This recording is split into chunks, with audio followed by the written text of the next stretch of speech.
Welcome aboard, cinephiles. I'm Titan. Today we watch the fantasy movie 3,000 Years of Longing.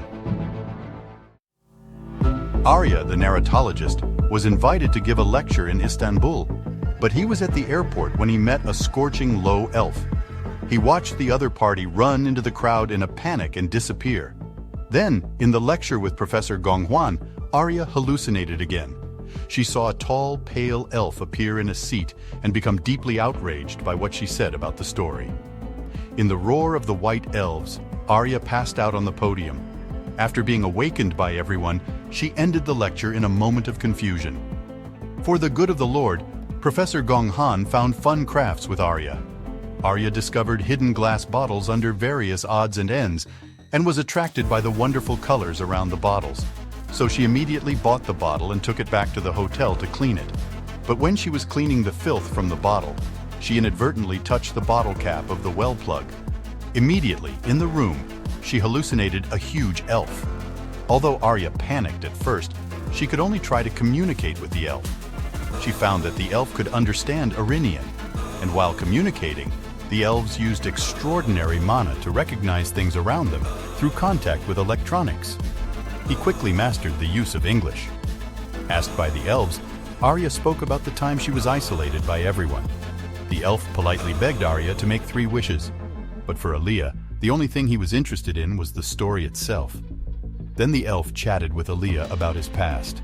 The elves had been sealed 3 times so far, and every time it was a woman who sealed him, so he wished he could escape such a fate.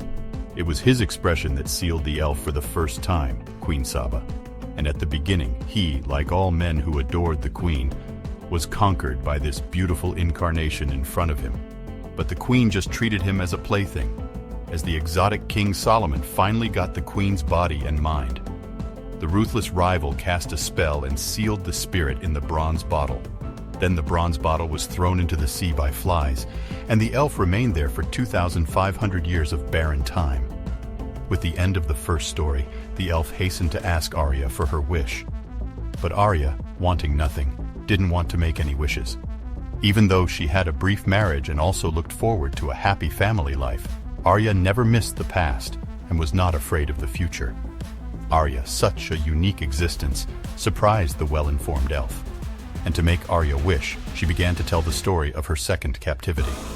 After the original bronze flat was scooped up by fishermen, it came to the military Fort Tandon, and when it was used as a wall, it also accidentally met the slave who had a crush on the prince, Gul'dan. After Gul'dan released the genie from the bottle, he hoped to get the prince's favor and, under the arrangement of the elves, the unsuspecting prince favored Gul'dan and kept him by his side for a while. At the same time, the prince's father also had a very favored slave, Hlim, and seeing the more intriguing elves, he quickly sensed the crisis and hoped Gul'dan would stay out of this power struggle. Short-sighted Gul'dan, however, disregarded the exhortations of the elves and made a wish to conceive an heir. As the emperor's favorite concubine, Heli didn't want King Shing on the throne. So he framed the prince to plot chaos and made the emperor want to kill him. Watching the prince be executed in secret, Gul'dan made one last wish and escaped unbelievably. Not only did Gul'dan not accept the elf's suggestion, he was also captured by assassins trying to escape. With Gul'dan killed, the elf also returned to the bottle. But only dead Gul'dan knew where the bottle was hidden. The ensuing 100 years, the elves worked hard to communicate with the consciousness of the outside world, and in 1620 found a boy named Murad. But just as the boy was trying to pry the slate off the bronze vase, the boy's mother came and took the brothers away. As the eldest son of the Sultan's legacy, Murad finally ascended the throne smoothly. But as the grown-up Murad fought north and south, his spirituality was gradually consumed by bloodthirsty desires to keep the throne alive. His mother kept the youngest son shut up in a room covered in minks and forced him to give birth to women. After seeing his brother's decadence, Murad became even angrier, and to divert his attention, his desperate mother got him drunk and sent the best storyteller in the country to the throne. Murad had lost hope in life, and many people couldn't make him laugh. He eventually died by his sword. Until the arrival of a white-haired old man, he finally got Murad's attention. The wonderful stories told by the old man fascinated Murad, and he also found sustenance of the soul in the process of getting along with the old man day and night. Just like the old man, Murad chose to die on a hunger strike. After Murad's younger brother ascended the throne, this immature man even directly appointed his favorite concubine as the governor. This huge concubine accidentally slipped and fell in the shower and inadvertently broke the stone slab that held down the bronze vase. The faithful freed elf was impatient and got into a quarrel with this concubine. So, concubine Chong exiled the elf again in a rage. As the story ends, the elves also constantly emphasize the loneliness of this fate.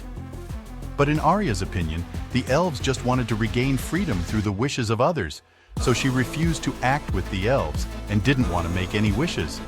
Apparently, the elves didn't believe that humans had no desires, and to continue seducing Arya to make a wish, she tells the story of her last sealing. The woman who trapped him this time was a wife and child who were forced to marry an elderly man, and Zephyr, who was married into the family, was locked in the tower, losing all freedom. When the old man died, he discovered the exquisite ancient bronze vase and gave the bottle to Zephyr as a wedding present. The elf who regained freedom also met this unique woman. Although trapped in the tower, Zephyr never gave up learning. Not only did he create many ingenious contraptions, he was eager to gain more knowledge. After knowing the ability to operate, he made his first wish, and knowledge from all over the world flooded into the tower, continuously gathering. With the help of the elves, Zephyr, who got smarter and smarter, became stronger, and the elves were deeply fascinated by Zephyr. So the two who fell in love gave birth to the crystallization of love. But in order to stay with Zephyr, the selfish elf actually stopped Zephyr's last wish. This made Zephyr, who had been subject to others all his life, fly into a rage, and to atone for his loved ones, the elf took the initiative to seal itself in the glass bottle. Zephyr didn't inadvertently make the last wish, and completely forgot about the elf. With the wish fulfilled, the elf also severed the link between the two. But all of this deeply touched Arya. So, she made her first wish, which was to get the love of the elf. Thoughtful, she wished to be like the queen, the same as the genius Zephyr, to be the elf's only lover. And the elf immediately granted her wish, bringing her supreme pleasure and enjoyment. To bring the elf back to England, Arya prepared a beautifully shaped glass salt can so the elf could go back to Arya's own home. However, she got into an argument with a neighbor. Fortunately, under the appeasement of the elves, she gradually regained her composure. Aaliyah felt more fulfilled than ever before and began to look forward to every moment with the elves and settled down with her neighbors. The two great minds came together in solitude, and as Arya, the narratologist, was also credited for sharing, she became wiser but constructed special sprites weakened by the radiation of the human world. And to keep her lover alive, Arya sincerely granted her second wish to the nearly fragmented elf, and then returned to his world after sealing items related to the elves. Arya quietly lived alone again. 3 years went by, and Arya finally finished a work that she took pains to save. When she got up to go home, the recovered elf silently appeared not far away. So this is Arya's last wish in her lifetime. The elves can visit her often, and the elves who were once bound finally have the freedom they sought for 3,000 years.